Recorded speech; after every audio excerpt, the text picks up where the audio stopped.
Yeah, maybe I start. I mean, we heard about the crypto story, which is a good story somehow. Get more matured, but I think there was one inflection point. I mean, I always call it was a high street story for private individuals investing into that stuff, and the bigger change came with BlackRock creating ETPs because two things happened at the same time. Number one, BlackRock gave that asset class a sort of quality stamp, and on the other hand side, by sudden, BlackRock was the organization that is buying and selling Bitcoin in order to sell and redeem this ETP. So this was, I think, the start when it became institutional, and ever since we have stories like MicroStrategy. Insurances are not allowed to invest in crypto, but they're allowed to invest in shares, and MicroStrategy is a company, now strategy, that has the only purpose of holding Bitcoin. I mean, it's a bit anti-intuitive that now an insurance can buy the strategy share, even if it's only crypto in a shell. But this is where it became more and more institutional, and I think infrastructure got more robust.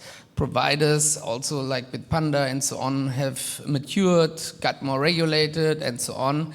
So it's that has become an investable asset class also for institutional purposes. But I think the bigger journey is now also to use that infrastructure of digital assets or for digital assets, and because it's reusable also for stable coins, CBDCs, tokenized securities, etc. So I would say a lot of also institutional organizations are currently working and investing in getting infrastructure up for digital custody, digital trading, etc. And I think we are just in the middle of it. What's your view? Absolutely. I think one point which is very important to mention is also the regulatory clarity which we got. Bitpanda was founded 11 years ago, and back then it was, let's call it the Wild West. There was no regulatory clarity. It was very hard to access liquidity in general. So actually our job 11 years ago was to actually get liquidity and get access to the market somehow. This was the biggest asset which we were offering to our customers in a compliant and regulated way back then, although there was no regulation, but we tried to comply with other regulations which are similar. And nowadays, as you're saying, it's much more about infrastructure. It's much more about the clarity which institutions have in order to offer that asset class or be active in that asset class. So therefore, I think it's really that inflection points where it's much more about infrastructure and institutions rather than giving retail customers somehow access. This is at least how our company started 11 years ago. Yeah, maybe I ask you another question then straight away as well. I mean, you started on the crypto journey. I think we have three camps attracting or trying to attract the same customer base. On the one hand side, you had the neo-banks like Revolut and N26. On the other hand side, you had the neo-brokers like Trade Republic or Robinhood. And on the third hand side, you had the crypto-native platforms, let's say like Bitpanda, Kraken, Coinbase, etc. Now they're a bit converging in their product offerings. So what about Bitpanda? Are you also going into banking services and brokerage or for tokenized securities? So what's your view here, and are you also, what's your journey to become more institutionalized, let's say? So generally speaking, we have two, I always call it two kids. I mean, I have two kids myself as well, so I can relate to that. We have our B2C business, which is the app, which is Bitpanda, the platform.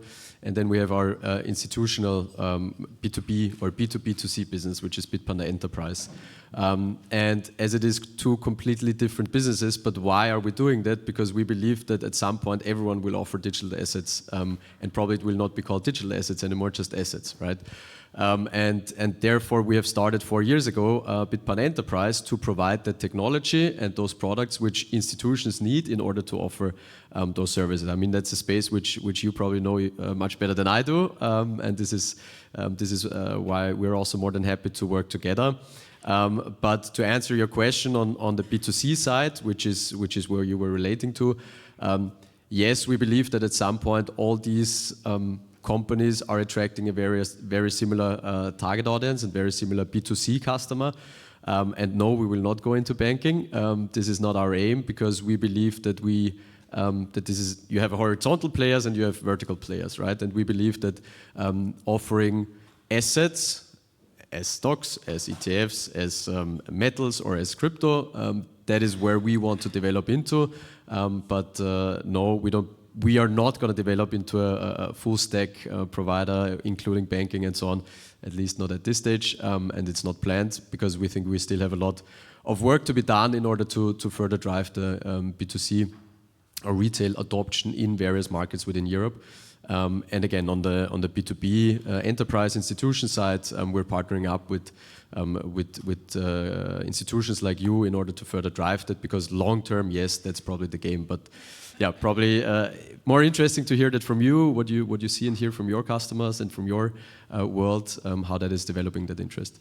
Yeah, that's a master question. Thank you. I mean, as you can imagine, as an FMI, a financial market infrastructure provider, our traditional customers were in the institutional space: banks, corporates, asset managers, etc. And we prepared a lot of infrastructure to service them with digital custody, digital trading, all these good things. But guess what? The adoption is still limited. And because this is a funny thing, our traditional customer base is not so active yet, and the activity is in the with the new incumbents, with the new players, not with the incumbents that I mentioned before. And so for us, it's definitely also two children journey. On the one hand side, to prepare the services and wait for our existing customer base to unfold their activity, and on the other hand side, to really work and partner up with the new players and distribution powerhouses of this world, like with Bitpanda here, particularly on the European side. And it's challenging and exciting at the same time, because obviously you guys have such strong distribution power, quick processes, a technology stack that is already a future technology stack. So it's a greenfield endeavor, let's say. For our existing customer base, it's more brownfield endeavor. They have to change a lot of things. They have to completely think in different customer engagement models, also from an app perspective, let's say. And they're just in the process, and the processes take longer than they take at Bitpanda. And why? So, why does it take longer? Oh, there are many people involved. I mean, I sometimes say, Henry Kissinger once asked, which number do I have to dial when I want to speak to Europe? And sometimes I have the same issue when I try to speak to a bank, because the retail arm has a completely different idea than the asset management arm, than the investment banking arm.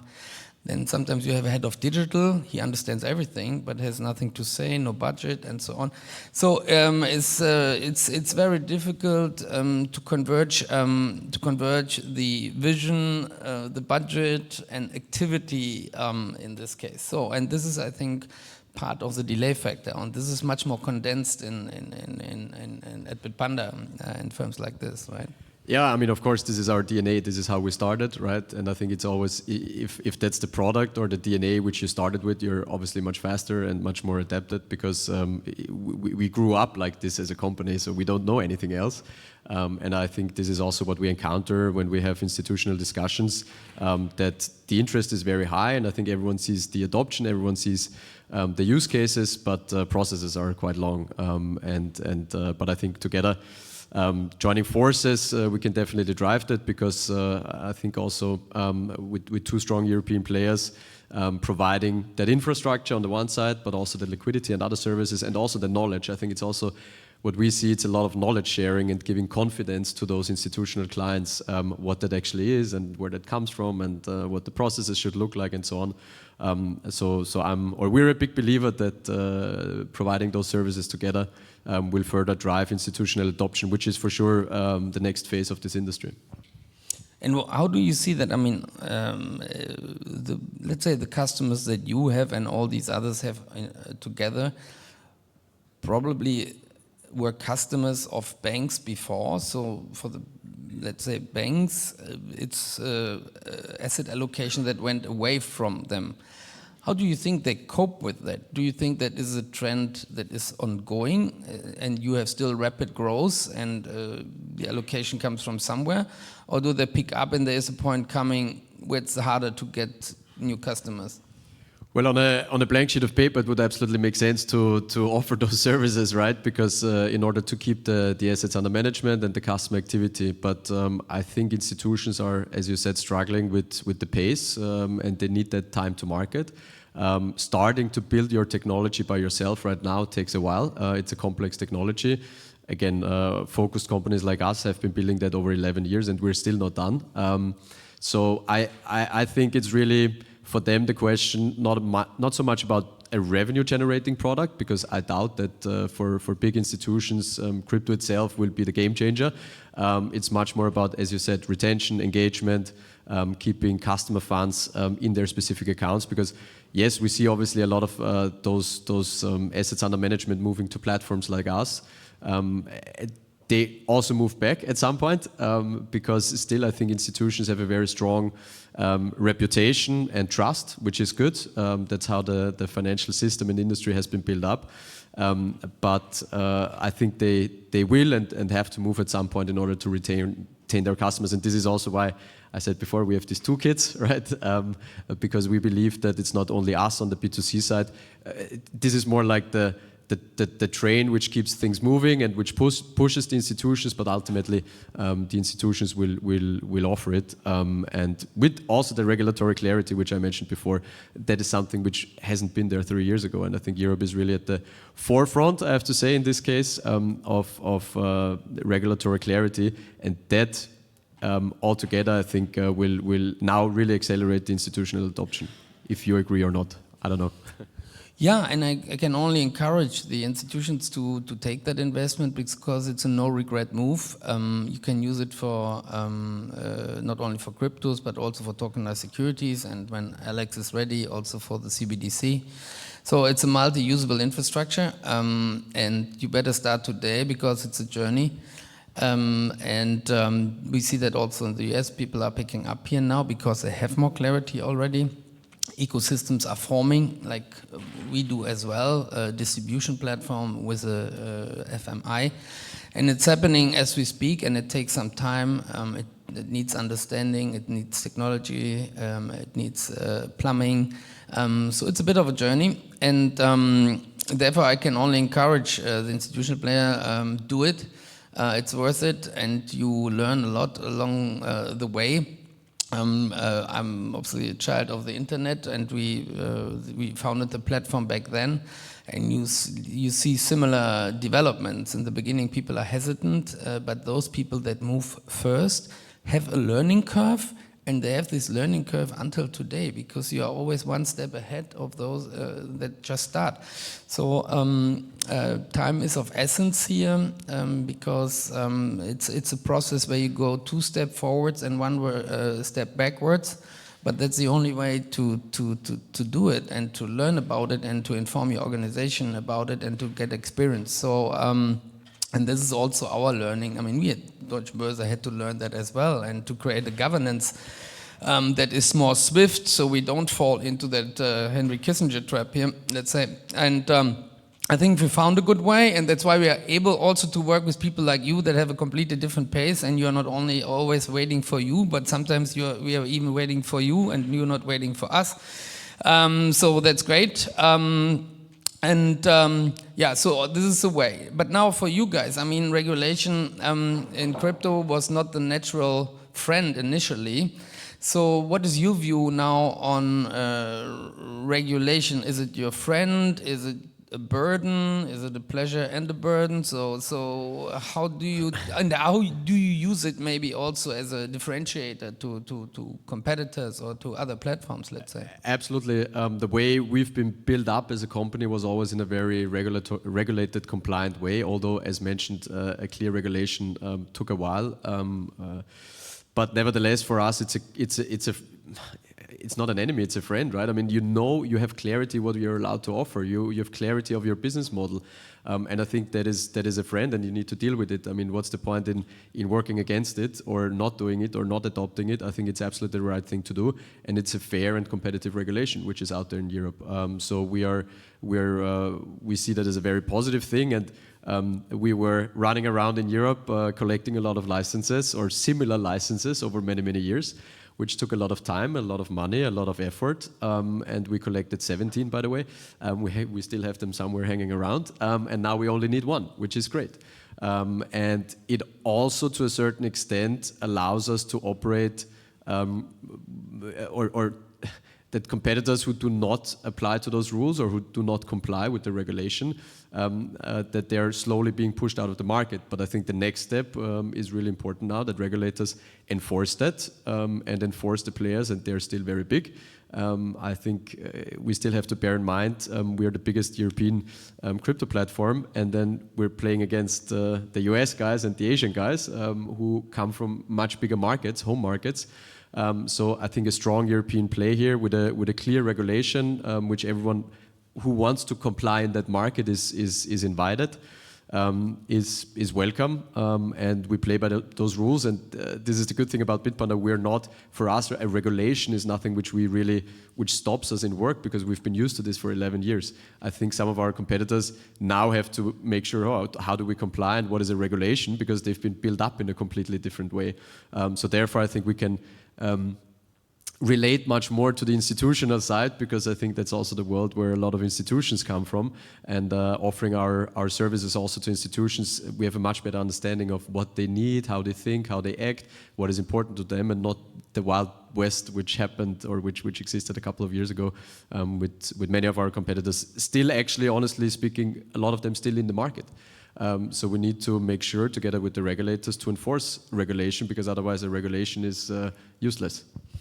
Yeah, changing gears here from crypto a bit into the tokenized securities world, because here also have different grades of shade, different shades of grey in terms of what you have as a, let's say, robustness of the instruments. I mean, we know from platforms that buy shares, put them in an SPV, and then the SPV issues tokens and made available to the customer base, which is obviously, yes, the customer can access exposure, let's say, to NVIDIA this way, but on the other hand, the customer doesn't really have a NVIDIA share.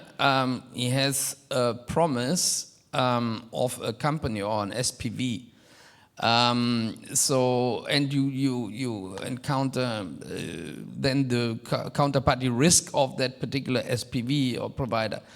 That probably doesn't work, or it definitely doesn't work for institutional players. For retail, it might work today because they desperately want exposure to that NVIDIA stock and couldn't get it anywhere else. But what's your view on how this evolves, and what do you offer as Bitpanda, and what would you expect from us to come up with in order to cater the right product to your customer base?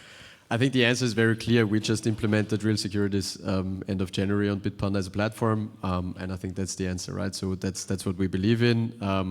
I think the other models which you just mentioned are not sustainable, and are also, from a B2C end consumer point of view, maybe not the most transparent and best ways to get people into the financial markets.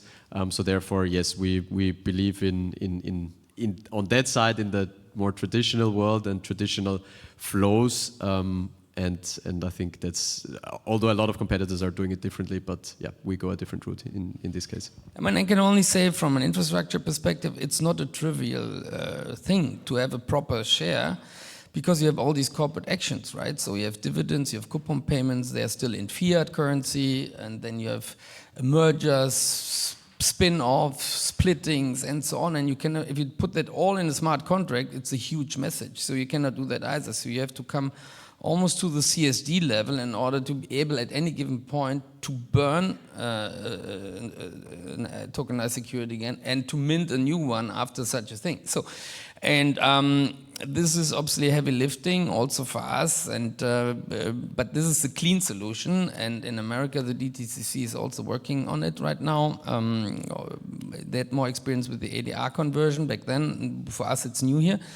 But this is obviously the heavy lifting we are working on now. But I think then we have a robust solution. But then still, you have to ask yourself, what are people happy to accept? Yeah, do they want to get the payment in, hopefully, in Euro CBDC, if it's European, or do they accept stable coins, the dividend or the coupon payment, and so on and so on. So these are all questions that the institutionals have to ask themselves going forward. And the next challenge, and this is the thing, I mean, at the moment, we have this T+1, T+2. You then have to settle the, let's call it cash leg, at the same time as the asset leg.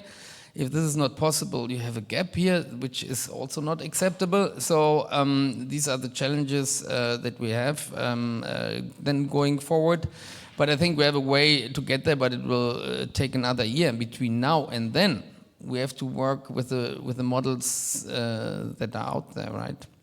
So, I mean, as an FX guy, a couple years ago, there were many platforms trading foreign exchange as well. Are these all gone now to crypto, or why is somebody like Bitpanda not offering more foreign exchange exposure to the customers?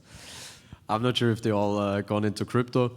I think that the target audience, which we have, interesting enough, one statistic or survey is, by the way, that around about 30% of our customer group on the B2C side has never invested into the financial market before.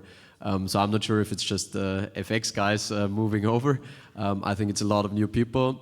Why? Because I think there was it's partly ideology, it's partly hype which has been created, obviously the high volatility which is there, which attracts a certain interest of certain customer groups.